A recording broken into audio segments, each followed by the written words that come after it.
লোকটার সাথে বেঁধে গেলাম। হুজুর টাইপ বুড়ো লোকটা যদি আমার চরিত্র নিয়ে কথা না বলতো তাহলে হয়তো বিষয়টা অন্যরকম হতো।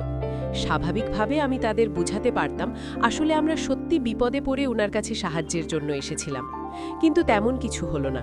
উল্টো কলঙ্কের তকমা গায়ে মেখে ভয় দেখিয়ে বিয়েটা দিয়ে দিল একটা অপরিচিত লোকের সঙ্গে, যার নামটা পর্যন্ত জানা নেই আমার।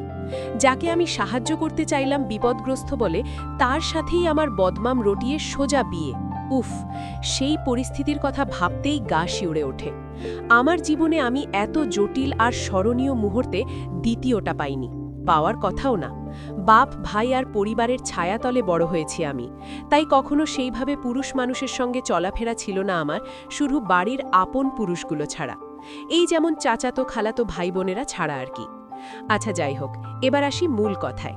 আমার যার সাথে বিয়ে হয়েছিল, লোকটাকে আমি রাতে আধারে